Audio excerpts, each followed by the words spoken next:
who in the past have murdered black people because of their skin color, and their calling is to rid America and the world of black people. Correct or not correct? Not Simplified. really. I don't know too much about them. You don't actually know. That's the key thing. You don't know too much about them. That's the key thing. That is the key thing. And I forgive you that ignorance. But when you're ignorant, you shouldn't really have an opinion. No, because the argument wasn't on the point that I didn't give an opinion anyway. No, it wasn't an opinion. It was a statement that got picked on. It wasn't an opinion. It wasn't. It got picked on because it was a point. If it was an opinion, it would have been researched. But it wasn't meant to be an opinion. And so why are you calling then if you don't have an opinion or any facts? You love Timmy Mallet. Wow.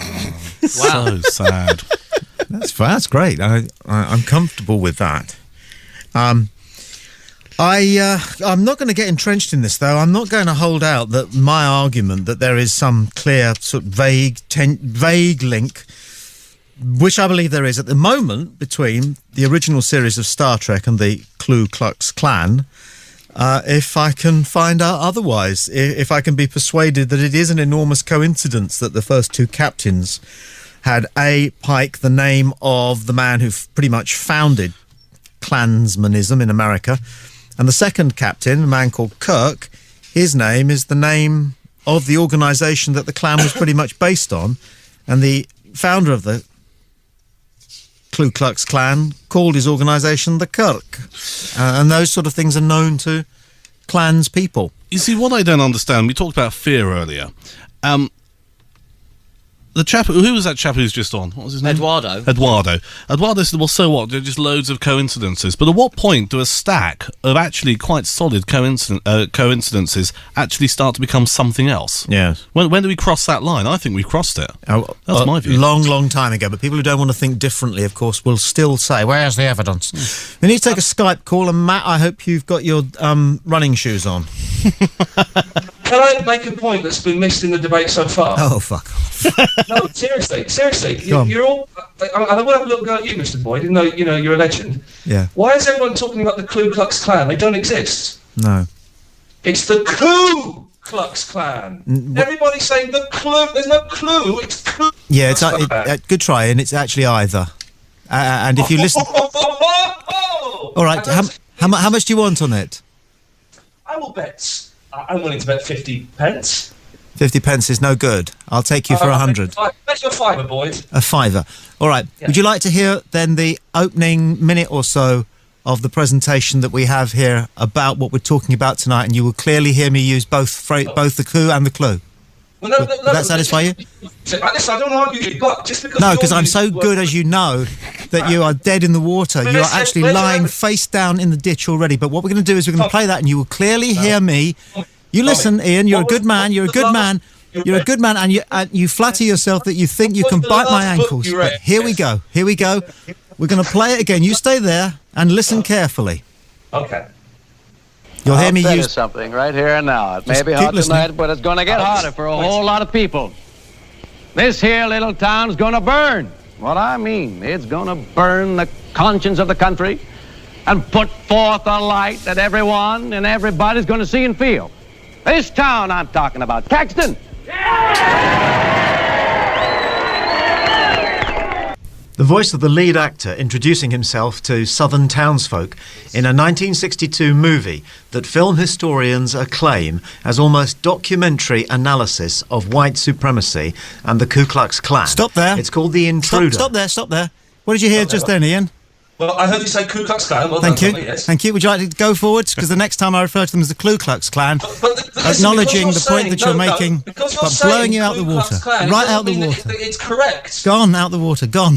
Point and it's gone. generally reckoned to be the best ever portrayal of the Ku Klux Klan. Stop. Okay. Now, just because you're saying Ku Klux Klan, it doesn't mean it exists. Where's your evidence that Ku is actually the correct title. I think we've done our business, Ian. My work with you is done for another evening.